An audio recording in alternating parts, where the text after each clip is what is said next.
And today we're going to talk about how to write sweet riffs on the guitar. Shawn and Ted's musical adventures. Shawn and Ted's musical adventures.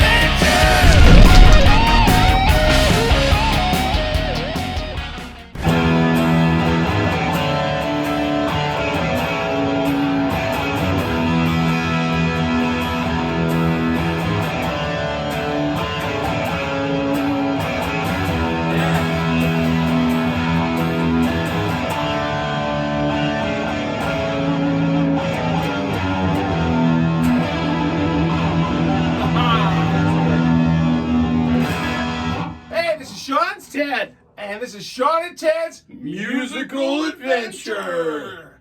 Today we're going to talk about sweet riffs. Sweet? How sweet? How sweet can they be? Well, sweet is the one we just heard. Yeah. I'm going to do a little bragging here. Right, That comes from our current single. It's current single. Yeah. Trigger Mafia. TriggerMafia.com. Go check it out. And it's from a song called Find a Better Way. It was the tag riff. Oh, the tag riff. Yeah. And actually, I didn't like it. I showed it to the band, and they loved it. And I went, okay. I thought it was kind of simple and dumb. But that brings me to my first point when it comes to sweet riffs. Yes. You gotta keep it simple. Stupid. Simple, stupid. That's right. It's Kiss. Kiss. Keep it simple, stupid. That's it. That's right. There's lots of simple Kiss riffs, isn't there? Yeah, but I was going to say one of the sweetest riffs, if we want to get back to it, just to show you what you can play along with or play around with, is the old... The simplest and biggest song of all time. One of the biggest. Just look at Which we've gone over before, but this is to give you an idea that if you're in the key of E, or whatever key you're in, and you're playing around with chords and or little licks, you wanted to say something before about the blues scale. Yeah, well, there you go. Yeah, I find the best riffs are the simplest riffs, right? And a good example, again, speaking of all-time great riffs, Led Zeppelin. Yes. Why can't I think of the song right now? I can think of the riff. Well, I'll play the riff. Play I'll let the music do the talking. Heartbreaker. I named that in 2 notes. Heartbreaker. And that riff, it's such a awesome, sweet riff. Because I thought you were going to play rock and roll. No, that's a different. That's not as awesome. I don't think that one's as sweet and as awesome as that one. But that one, it's actually, he's just going up the blues scale, but he's not starting on the root. He's starting on the 5th note, or the 7th technically. But it's the 5th note of the scale, right? And just because he starts somewhere, it just sounds so sweet, It is sweet. So keep it simple. Just take the blues scale and have fun with it. Yeah, and the other one that we talked about before is... Oh, yeah. There's another example of just making the blues scale sound like a hit. Just using the blues scale. That's all he's doing. But, for you out there in the land of the interweb, if you have, you're playing around with, let's say, a D. Let's play what we played before. So I'm going to go. So I'll just try to make up a riff over top of that. And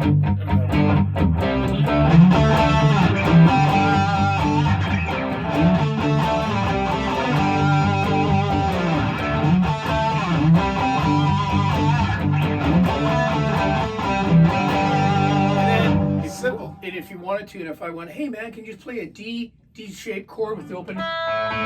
Just play that, and I'll play the same thing. 1, 2, 3, 4.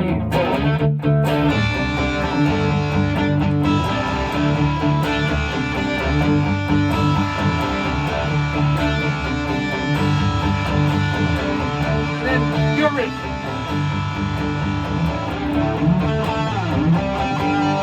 There you have it. Now we got a song. There is a song right We there. might as well stop. Excuse us. We're just going to go right into the song. But that's how they happen. That's right. exactly how they happen. Simple little chord, play a couple little riffs, and there you go. You've got a cool, sweet riff. Yeah, and of course, this isn't the regular tuning. Now, if we change her up, and I'm going to go to drop D. Okay. So do you want to explain drop D to them? Okay, drop D is when you do this.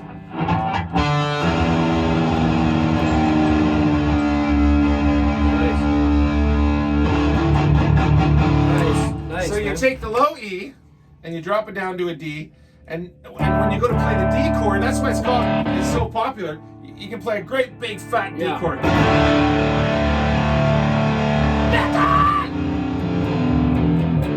Some of my Favorite drop D licks, Alice in Chains. Yeah, oh yeah.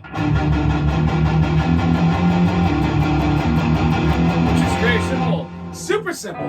That would be using the chromatic scale, where they're just playing every single note in the scale, for 4 frets. And that's what I was going to say on this.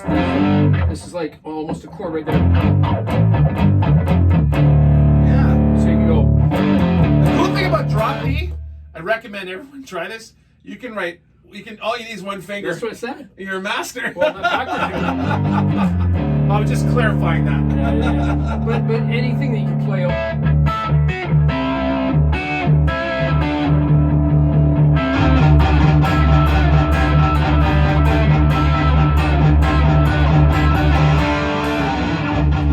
It's just like it's Heavy, endless. heavy. Yeah, you can make them up off the spot.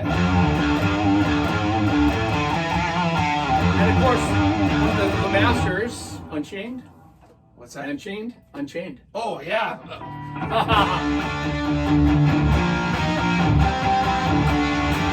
Totally. Yeah. It's drop D. Drop D, baby. Just, he was probably sick of. He said, we got to try something different. Yeah. Drop it down. But the drop D is very, very, very interesting because even the country guys. Yeah. Copperhead Road. Yeah. So so you can write a million riffs. Just get the drums going and off you go. So you got drop Ds, just playing around, and even if you're playing simple like.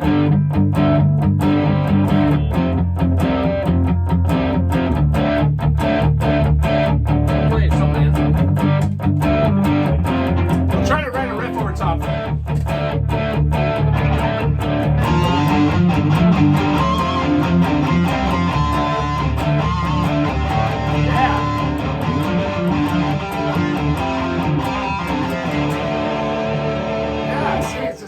I was thinking there, you're playing drop D, so first thing I thought was D blues. Yes. So I just started messing with because you're chunking away, it doesn't sound like a blues song. It sounds like it's totally heavy rock song. Right? Heavy rock, and then when we get back to this, this is going to be open E now. Open E. What is open E? What is well, that? It's tuned to a chord. It's tuned to the. It's tuned to the E chord, right? It's exactly right. I mean, so if you're playing look at you go, man! You're just blowing me away here. So if you the campfire E, right? Yeah. The campfire E. Well, he just tuned it to that, so you don't have to put your fingers down. Now you've got an open E. Yeah, all the blues guys, so you can play.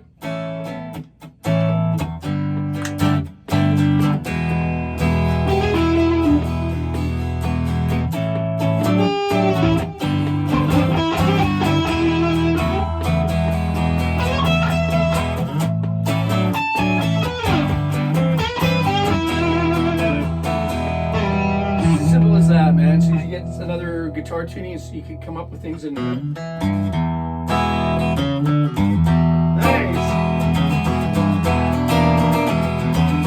Nice simple little riff. There you go. That's just like it could be Jimmy Page, or it could be the Black Crows, or it could be me. Yeah, there you go.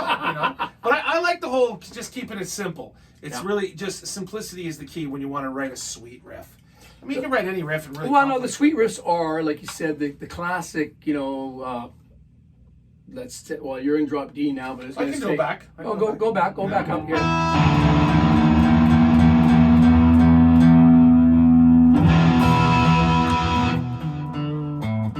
I can't play.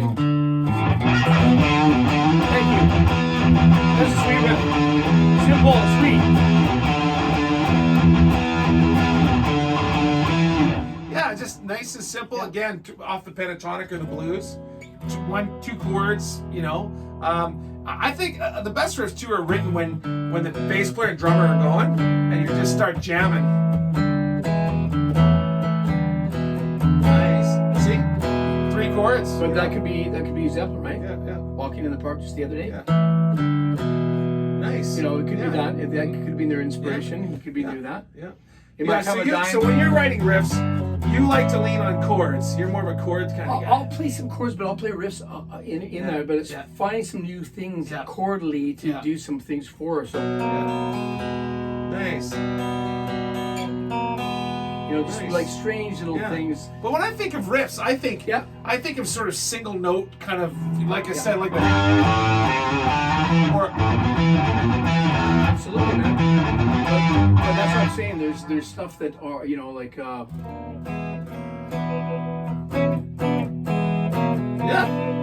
So what's going on there? What are you doing? Well, just I'm playing like, I guess what it would be two note shapes on this, because these are in, I guess, the regular. I mean, if so you just picked a shape that works and you're just yeah, moving just it around. find it on.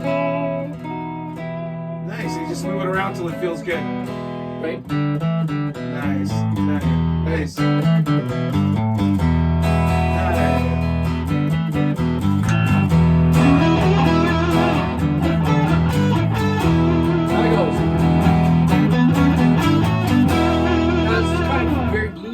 Very heavy. Yeah, it could be. Yeah, exactly. You know, if this was on a 12 string and that was a heavy guitar. Yeah. Next thing you know, and with a nice big drums, and we're rocking away. But let's talk about how to write. How do we? It's hard to explain. It's hard to explain. We gotta try. Yeah, no, but it's hard to explain. But that's what I'm saying is like just get a hold of that. So all you're doing is just using your musical ear as you develop it and finding little. But I want to go back. I want to simplify a little bit. I'm simplify a guitar player. I'm just starting out. I would say start. I always go back to the blues. Okay. I would say start with the blues scale. Learn the blues scale, right? So if you're an A, and then mess around with it. Okay, there. A. Yeah, A. Yeah. Right. Okay. And just mess around with it.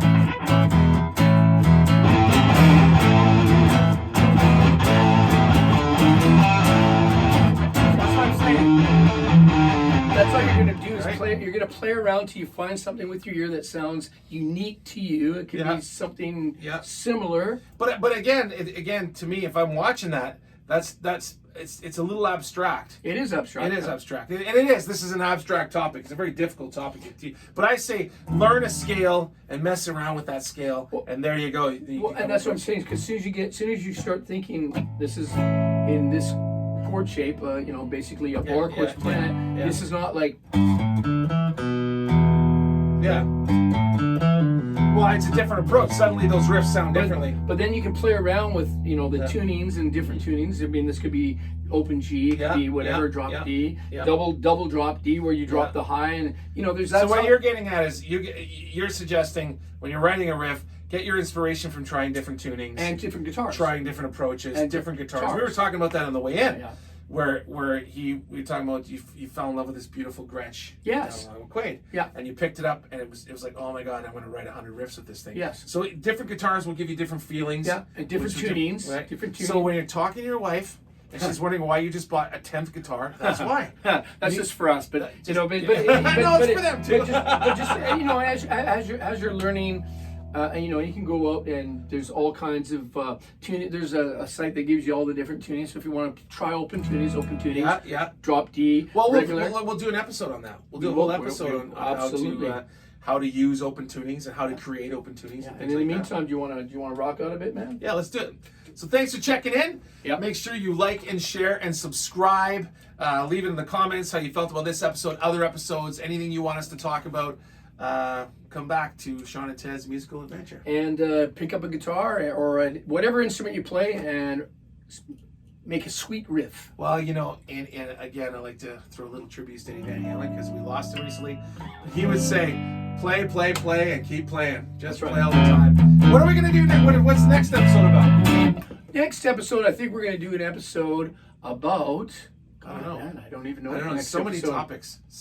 We get to the end here where it's kind of on the spot. We talk about it, and it's like we forget about it. Yeah, we're live. We're live, man. We are absolutely live. So what are we doing? We're gonna go. How to play some acoustic sweet riffs. Maybe acoustic sweet riffs. I like that. Sweet riffs. How to play? Bring our acoustics back. Yeah. And how to play sweet riffs on the acoustic. Because yes. Absolutely. Cheers. Lay it down. Let's jam. See you next time. Okay, we got.